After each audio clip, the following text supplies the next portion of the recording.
वसुंधरा की शादी मानिक नाम के लड़के से हुई थी। शादी के बाद वसुंधरा 3 बार गर्भवती हुई थी, लेकिन हर बार ही उसका बच्चा गर्भ में ही दम तोड़ देता था। जिस बात से वसुंधरा की सास कोकिला और घर के सभी लोग उसे बेहद ताने दिया करते थे।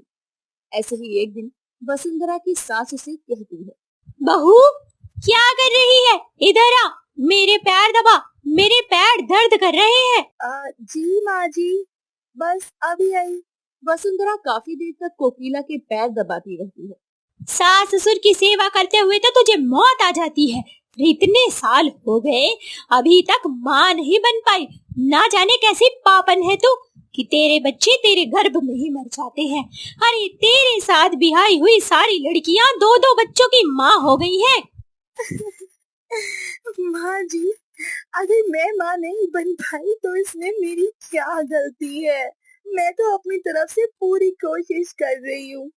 अब भगवान को मंजूर नहीं है तो इसमें मैं क्या कर सकती हूँ? ज्यादा बकैती ना कर बहू, आ गई बात समझ में। मेरी बात कान खोल के सुन ले। अगर इस साल तूने मुझे दादी होने का सुख ना दिया तो मैं अपने बेटे की दूसरी शादी करवा दूंगी। तू जहाँ मर्जी मर फिर। वसुंधरा रोते हुए अपने कमरे में चली जाती है। वक्त गुजरता है। हर कोई वसुंधरा को माँ ना बन पाने की वजह से खरी खोटी सुनाकर चला जाया करता। ऐसे ही एक दिन वसुंधरा की तबीयत खराब हो जाती है। डॉक्टर द्वारा इलाज किए जाने पर पता चलता है कि वसुंधरा चौथी बार माँ बनने वाली है। इस बात को सुनकर घर में चारों तरफ खुशी का माहौल बन जाता है। तभी वसुंधरा का पति मानिक उसे बोलता है, देखना वसुंधरा, इस बार मैं तुम्हारा इतना ख्याल रखूंगा ना कि तुम्हें पैर जमीन पर रखने नहीं दूंगा। सच में इस बार हमारा बच्चा इस दुनिया में जरूर आएगा। जी हाँ, मैं भी यही चाहती हूँ कि मैं माँ बनूं, माँ जी को दादी और आपको पिता बनने का सुख दे सकूं। दोनों पति पत्नी बातें कर रहे होते हैं, तभी कोकिला वहाँ आ जाती है और बोलती है, देख बहू, ये तेरा आखिरी मौका है अपने आप को साबित करने का। अगर इस बार भी तू माँ नहीं बन पाई तो तुझे मेरी कही बात तो याद है ना? जरूरत ना पड़े मुझे दोबारा बताने की। इतना कहकर कोकिला वहाँ से चली जाती है। वक्त गुजरता है। वसुंधरा को 9 महीने पूरे हो जाते हैं और उसी प्रसव पीड़ा भी शुरू हो जाती है। मौसम खराब होने की वजह से वसुंधरा को अस्पताल नहीं ले जाया जाता और घर में ही उसकी डिलीवरी का फैसला लिया जाता है। कुछ देर में एक दाई माँ घर पर आती है और वसुंधरा की डिलीवरी करती है। वसुंधरा एक किन्नर बेटी को जन्म देती है। दाई माँ ये बात कोकिला को बताती है तो कोकिला माथा पीटते हुए कहती है, हे भगवान, मैं तो लुट गई, बर्बाद हो गई। हाय हाय, कैसी मनुष्य को अपने घर की बहू बना लिया। कुलक्षणी, पहले 3 बच्चों को खा गई, अब चौथा पैदा किया तो किन्नर कर दिया। समाज में कलंक कहलाएगा उसका ये बच्चा। हे भगवान, अब मैं लोगों को क्या बताऊंगी कि मेरी बहू ने एक किन्नर को पैदा किया है। नहीं नहीं, किसी को भी इस बात का पता नहीं लगना चाहिए। इस किन्नर को तो मैं आज रात ही इस दुनिया से अलविदा करवा दूंगी। रातों रात इस बात को खत्म कर दूंगी। इतना कहकर कोकिला जल्दी से वसुंधरा के पास जाती है, जहां वसुंधरा अपनी नवजन्मी किन्नर बच्ची को अपने गले से लगाए बैठी थी। तभी कोकिला उससे कहती है, अरे कुलक्षणी, शर्म नहीं आती किन्नर बेटी को पैदा करते हुए? अरे किस बात का बदला ले रही है हमारे खानदान से? इधर दे इस पाप को, इसका गला घोट के मार दूं मैं। नहीं माँ जी, मेरे बच्चे को हाथ भी मत लगाना। अरे कैसी माँ है आप? आपकी ममता को शर्म नहीं है एक बार भी ये सब बोलते हुए? किन्नर है तो क्या हुआ, बच्ची है मेरी। मैंने इसे 9 महीने अपनी कोख में पाला है। अरे डायन, अगर कोख में सांप पल रहा हो ना तो वो जहर ही उगलता है, रस नहीं उगलता। इस पाप को मैं अपने घर में कभी नहीं पनपने दूंगी। अगर इस किन्नर को तुझे पालना है तो जा दफा हो जा मेरे घर से।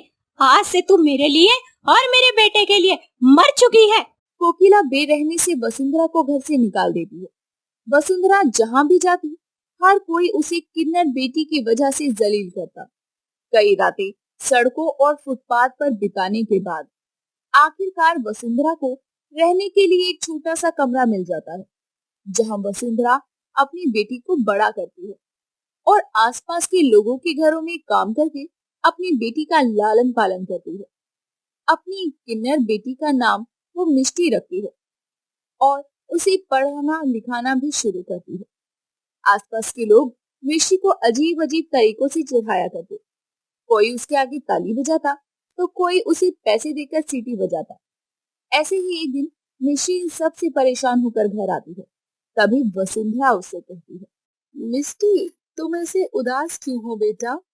माँ, मैं किन्नर हूँ, तो क्या लोग मेरी इस तरह से बेकदरी करेंगे? मेरी कोई इज्जत नहीं है।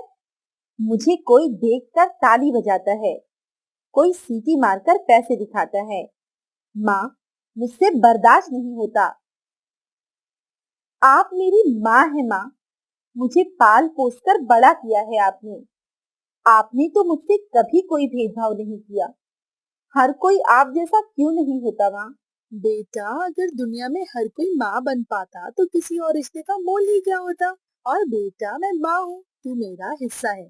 तू क्या बनकर इस दुनिया में आई है, इस बात से मुझे कोई फर्क नहीं पड़ता। और हाँ, ये सच है कि तू मेरी बेटी है और तुझे अपनी पहचान बनानी है। इन लोगों को बोल कर नहीं, अपनी हस्ती ऊंची उठाकर जवाब देना है। इतना कहकर वसुंधरा अपनी बेटी को गले से लगा लेती है।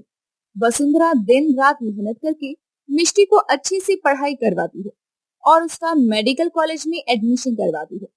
मिष्टी अपनी डॉक्टर की पढ़ाई शुरू कर देती है। और ऐसे ही एक रोज वसुंधरा के घर के बाहर किन्नरों की टोली आती है। हाय हाय, अरे हम तो जानते हैं लेकिन तो नहीं जानते। अरे कोई तेरे बेटे से शादी नहीं करेगा। भले ही तूने उसे जन्म दिया है पर कोई उसका हाथ नहीं थामेगा। हाय हाय, अरे शामिल कर दे उसे हमारी टोली में। यही है उसकी पहचान, ताली बजाना, बधाइयां लेना, नाचना गाना। हाय हाय। लक्ष्मी इतना बोल ही रही थी कि तभी वहाँ हाथों में अपनी डिग्री लिए मिष्टी आती है और बोलती है, आप लोग मुझे अपने साथ नहीं ले जा सकते, समझे आप? मुझे मेरी माँ के साथ रहने का कानूनी हक है और ये हक मुझसे कोई नहीं ले सकता। अरे माँ की ममता क्या होती है ये आप लोग अच्छे से जानते हैं। आप लोग ही बधाई देते हैं ना कि तेरा घर भरा रहे, तेरी कोख भरी रहे। फिर मेरी माँ से उसकी ममता क्यों छीन रहे हैं आप लोग? मेरी माँ की ममता का सबूत ये डिग्री है और मेरी पहचान मेरे किन्नर होने से नहीं बल्कि डॉक्टर मिष्टी से है। जी देखिए, मैं आप लोगों को कोई तकलीफ नहीं पहुंचाना चाहती, पर हम लोग ही अपनी सोच नहीं बदलेंगे तो हमारा समाज आगे कैसे बढ़ेगा? मैं आप लोगों की भावनाओं को समझती हूँ, लेकिन आप मेरी ममता को समझो। मैंने अपनी 3 औलादों को खोने के बाद मिष्टी को पाया है। वो जिस भी रूप में मुझे मिली है मुझे मंजूर है। आज समाज में हर कोई तरक्की कर रहा है, तो फिर किन्नर क्यों नहीं? हमेशा नाचना गाना है और बधाई देना है, किन्नर का पेशा क्यों बना रहे? और अगर एक किन्नर मिसाल बनकर सामने आएगा तो आने वाले लाखों किन्नरों की जिंदगी सुधर जाएगी। हाय हाय वसुंधरा, तेरी बातों ने तो दिल मोह लिया लक्ष्मी का। अरे मिष्टी बेटा हमेशा खुश रहे। अरे नाचो गाओ खुशी मनाओ, हमारी मिष्टी डॉक्टर बनी है, डॉक्टर। हाय हाय। इतना कहकर लक्ष्मी और उसकी टोली वसुंधरा के घर के बाहर गाना बजाना शुरू करती है। अब मिष्टी की डॉक्टर मिष्टी के नाम से पहचान बन गई थी। समाज में अब वो किन्नर नहीं बल्कि एक डॉक्टर की हैसियत से पहचानी जाने लगी थी। तो देखा दोस्तों, कितनी ताकत होती है एक माँ की ममता में। अगर माँ चाहे ना तो अपने बच्चे को संवार भी सकती है और उसे बिगाड़ भी सकती है। गर्मी का मौसम सावन की तरफ मुड़ गया था। लगातार तेज बारिश के साथ हवा चल रही थी। सभी लोग अपने अपने तरीकों से बारिश का खूब मजा उठा रहे थे।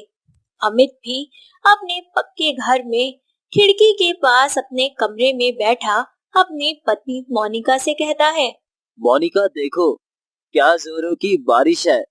अपने हाथों के गरम गरम प्याज के पकौड़े खिला दो, मौसम में चार चार लग जाएंगे। बस यही है आपका भी। बारिश हुई नहीं कि पकोड़े ले आओ। अरे ये बारिश का मौसम है, अब तो हर दिन ही बारिश होगी, तो क्या रोज रोज पकोड़े खाओगी? मेरी प्रिय धर्मपत्नी, अगर रोज बनाकर दोगी तो रोज खा लेंगे, कोई मनाही नहीं है। अच्छा जी, पागल कहेंगे। हाय, पागल तो आपके प्यार में है मेरी जान। अमित की बात सुनकर मोनिका हंसने लगती है और रसोई में जाकर जल्दी से गर्मा गर्म प्याज के पकौड़े, चटनी और चाय बनाकर ले आती है। दोनों पति पत्नी चाय पकौड़े का मजा लेने लगते हैं। तभी घर की डोरबेल बजती है। मोनिका जैसे ही दरवाजा खोलती है तो सामने फटे हाल बारिश में भीगी ठंड से कपकपाती हुई मोनिका की नौकरानी मेघा खड़ी थी, जिसे देख मोनिका कहती है, अरे मेघा, तुम इतनी बारिश में आज छुट्टी कर लेती। नहीं नहीं मालकिन, छुट्टी नहीं कर सकती। इस काम से ही तो मेरा घर चल रहा है, मेरे बच्चों का पेट भर रहा है। अरे पर चलो, तुम अंदर जाओ, पहले थोड़ा सुखा लो खुद को, फिर काम पर लगना। जी मालकिन। मोनिका के कहने पर मेघा खुद को सुखाकर काम में लग जाती है। तभी रसोई की साफ सफाई करते हुए मेघा को कुछ खाली डब्बे मिलते हैं और वह मोनिका से कहती है, मालकिन, अगर आपको परेशानी ना हो तो क्या मैं ये खाली डब्बे अपने साथ ले जाऊं? मुझे इनकी बहुत जरूरत है। हाँ मेघा, ले जाओ, कोई दिक्कत नहीं है। और कुछ जरूरत का सामान चाहिए हो तो ले जा। और सुन, वहाँ थोड़े चावल रखे हैं डब्बे में, वो भी ले जा, बनाकर खा लेना। अच्छा। मोनिका की बात सुनकर मेघा खुश हो जाती है। बाहर बारिश लगातार बरसती जाती है। शाम का काम खत्म कर मेघा जल्दी से खाली डब्बे और चावल का डब्बा लेकर अपने टूटे फूटे मकान में आती है, जहां नाली का गंदा पानी लगातार बारिश होने की वजह से घर में आ रहा था। बारिश होने की वजह से पूरा घर टपक रहा था। मेघा की बेटी सोना और मोना दोनों ही घर से गंदा पानी बाहर निकाल रही थी। घर में पानी आने की वजह से चूल्हा चौका और थोड़ा बहुत जो राशन का सामान था सब बर्बाद हो गया था। तभी मेघा कहती है, अरे बेटा बस भी करो, तुम दोनों सुबह से इस काम में लगी हो, अब मैं आ गई हूँ ना तो मैं कर लूंगी। देखो, मैं मालकिन के यहाँ से ये डब्बे लेकर आई हूँ, इन्हें वहाँ वहाँ रख दो जहाँ से टपक रहा है, कुछ तो राहत मिल ही जाएगी। जी माँ, जैसा आप कहो। अपनी माँ की बात सुनकर सोना मोना वैसा ही करती है।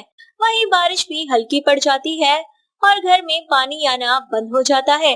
तभी सोना कहती है, माँ यहाँ पानी तो बंद हो गया, पर हम बैठे कहाँ माँ, सोए कहाँ? हमारे तो कपड़े खाना सब गीला हो गया। जो एक दो सूखी रोटी पड़ी थी वो भी अब बारिश में बह गई। हम अब क्या करेंगे माँ?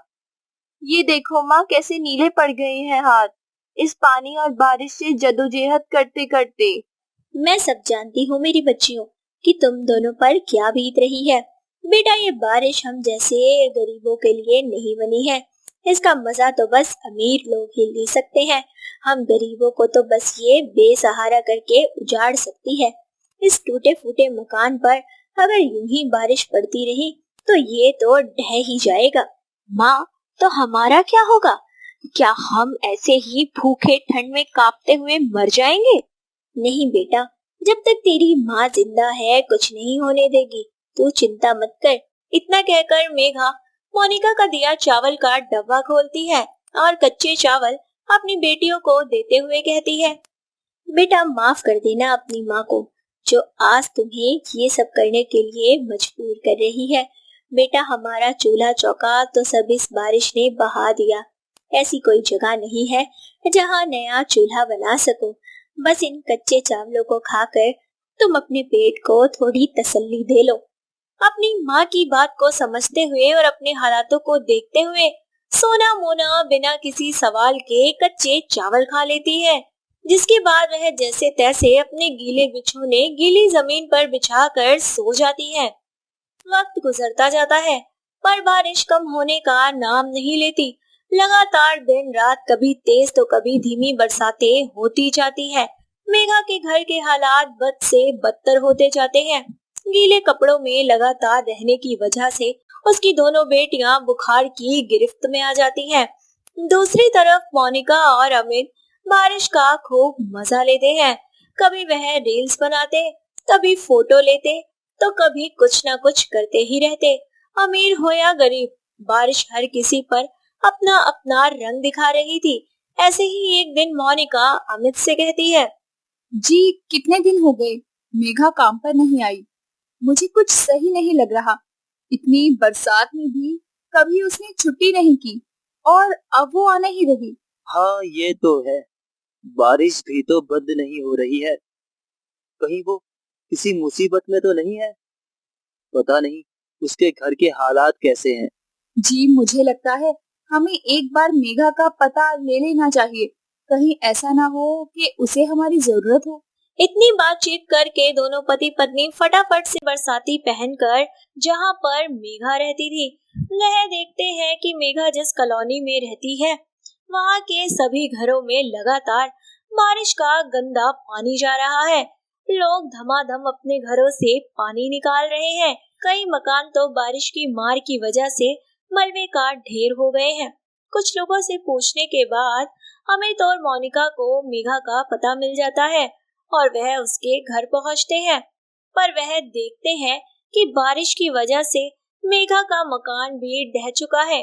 बुखार में तड़पती हुई उसकी दोनों बेटियां अपने फटे कपड़ों से अपने बदन को ढक रही हैं और अपने टूटे मकान को देखकर मेघा रोते हुए कहती है, हे भगवान, आखिर क्यों क्यों तो हम गरीबों पर बरसात की इतनी मार कर रहा है।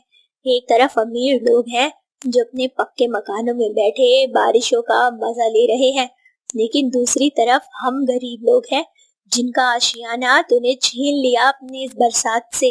अरे बरसात से मारने से तो अच्छा है कि तू यूं ही हमारी जान ले ले।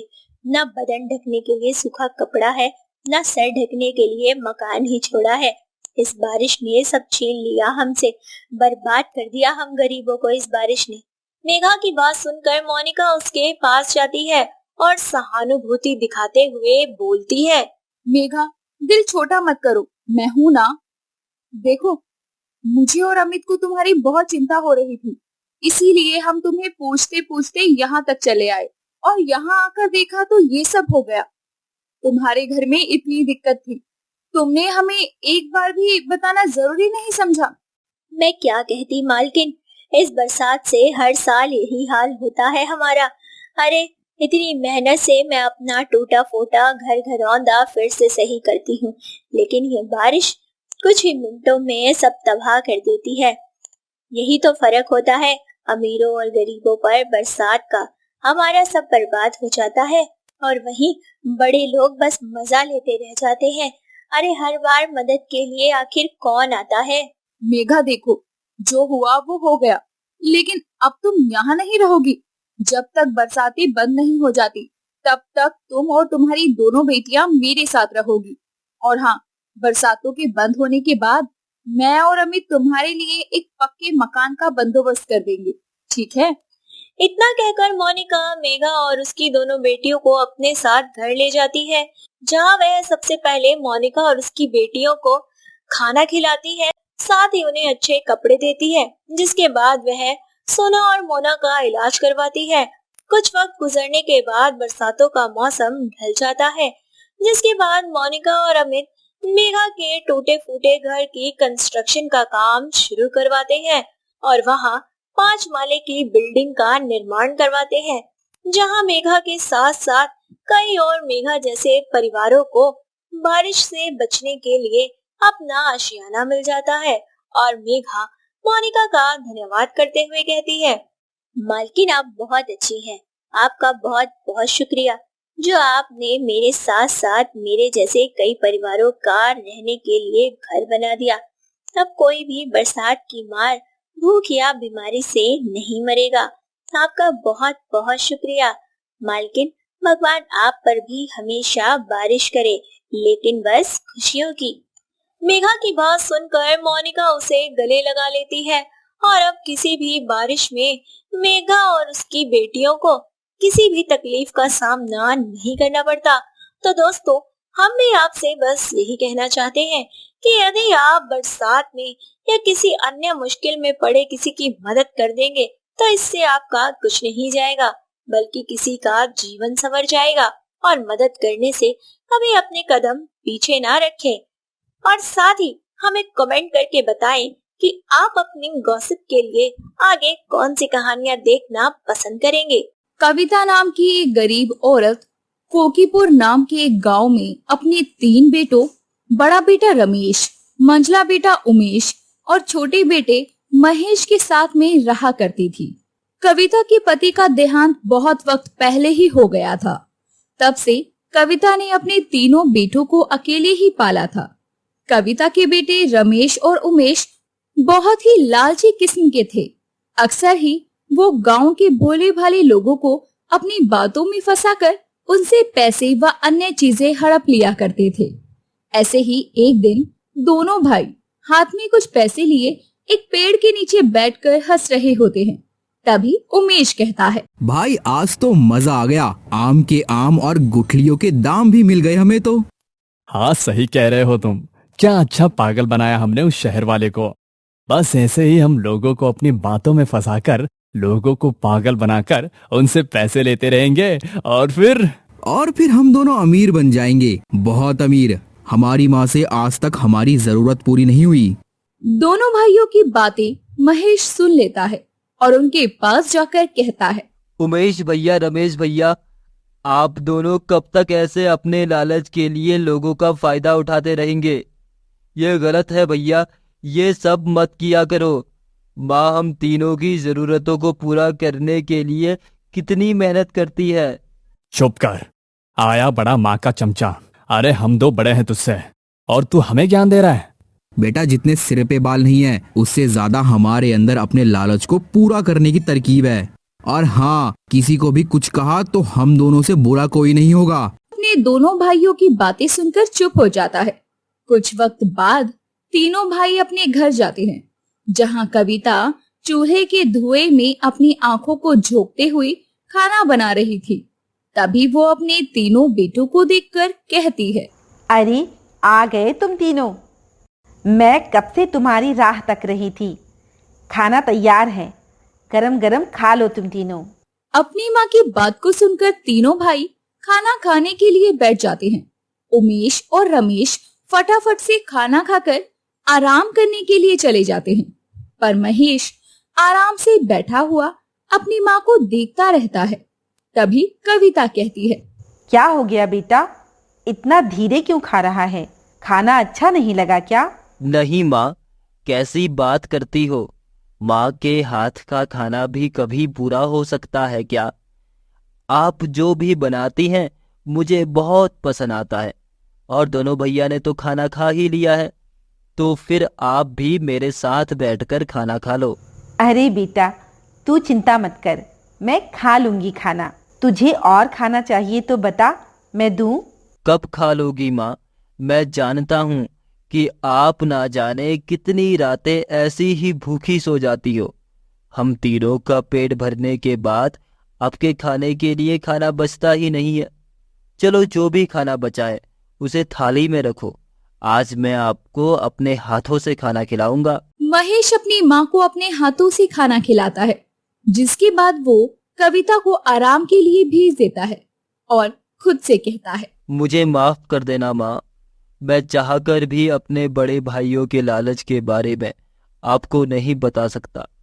लालच मुझे भी बहुत है माँ, पर पैसे का नहीं। लालच है तो तेरी ममता का, तेरे प्यार का, हाथ के बने खाने का, और कोई लालच नहीं माँ। ऐसे ही वक्त गुजरता जाता है। बढ़ती उम्र में ज्यादा काम करने की वजह से कविता की तबीयत बहुत ज्यादा खराब रहने लगती है और एक दिन वो अपने तीनों बेटों को अपने पास बुलाकर कहती है, बेटा मुझे लगता है कि भगवान का बुलावा आने वाला है मेरे लिए। इससे पहले कि मुझे कुछ हो, मैं कुछ देना चाहती हूँ। इतना कहकर कविता एक पोटली खोलती है जिसमें सोना था और तीनों भाइयों में बराबर हिस्से में सोना बांट देती है। उमेश और रमेश सोना पाकर खुश हो जाते हैं, पर महेश सोने को कविता के पैरों में रख कर कहता है, माँ मुझे ये सोना नहीं चाहिए। आपका प्यार मेरे लिए सोना है, आपका आंचल मेरा साया है, ये नहीं चाहिए मुझे। महेश की बात को सुनकर रमेश झट से उसके हिस्से का सोना भी खुद रख लेता है और वहां से चला जाता है और उमेश को ये देखकर बहुत गुस्सा आता है। वक्त गुजरता है और अब उनकी माँ की तबीयत बहुत ज्यादा खराब हो जाती है और उसे अस्पताल में भर्ती करवाया जाता है। वहीं उमेश किसी भी तरह से रमेश से वो सोना हासिल करने में लग जाता है।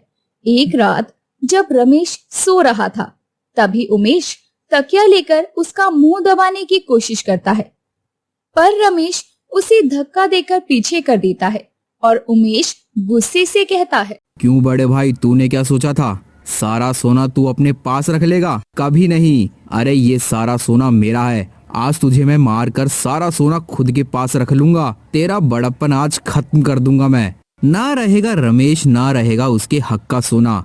सोना होगा तो बस उमेश का। दिन में ख्वाब लेना छोड़ दे छोटे, ये सोना तो कभी हासिल नहीं कर सकता।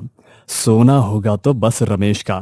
पहले तो मैंने बस महेश का सोना लिया था, पर अब मैं तेरे हिस्से का भी सोना ले लूंगा। मुझे मारने आया था ना, अब देख कैसे मैं तुझे मौत के घाट उतारता हूँ। दोनों भाई लगातार एक दूसरे पर वार करते जाते हैं और लड़ते लड़ते घर के बाहर आ जाते हैं, जहां सभी गांव वाले उन दोनों को लड़ता देखने लगते हैं। लालच के नशे में अंधे हुए दोनों एक दूसरे को मारते जाते हैं। तभी रमेश एक बड़ा सा पत्थर उठाकर उमेश के सर पर वार करता है और उमेश वहीं दम तोड़ देता है और रमेश उसकी जेब से उसके हिस्से का सोना निकालकर फरार होने लगता है। पर गांव वाले उसे पकड़ लेते हैं और पुलिस को फोन कर देते हैं। तभी कुछ ही देर में वहां पर पुलिस आ जाती है और रमेश को जेल ले जाती है। इस पूरी घटना की खबर जैसे ही कविता और महेश को मिलती है, कविता इस सदमे को सह नहीं पाती और वो भी इस दुनिया से चल बसती है। महेश को ये सब देखकर बहुत बुरा लगता है और वो पूरी तरह से टूट जाता है और अपने भाई और माँ का अंतिम संस्कार करता है। जिसके बाद वो पुलिस थाने जाता है और इंस्पेक्टर उसे वही सोना देते हैं जो कि उसकी माँ ने तीनों भाइयों में बांटा था। महेश उस सोने को लेकर रमेश के पास जाता है और उसकी तरफ सोना फेंकते हुए कहता है, लो भैया लो, ले लो ये सोना, कर लो अपना लालच पूरा कर लो। अरे मैंने हमेशा तुम्हें और भैया को समझाया, पर दोनों ने कभी मेरी बात नहीं मानी। आप दोनों के इस लालच ने माँ की जान ली, उमेश भैया की जान ले ली। अरे क्या कभी उस माँ को लालच नहीं आया होगा जिसने अपना सारा जीवन हम पर लगा दिया, खुद भूखी रही पर हमारा पेट भरा। इस जरा से सोने के लिए आप दोनों भाई भाई एक दूजे के जानी दुश्मन हो गए। लो रख लो इसे और बना लो खुद को जितना महान बना सकते हो।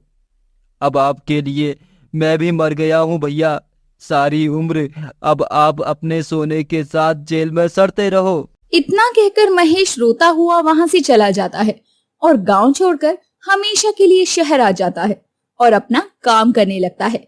वहीं रमेश लंबी सजा काटने के बाद जेल से रिहा तो होता है और जैसे ही गांव में जाता है, सब लोग उसे मार मार कर गांव से बाहर फेंक देते हैं और रमेश के बुरे कर्मों की वजह से उसे कहीं कोई काम नहीं मिलता, जिस वजह से वो भूख प्यास से तड़पने लगता है।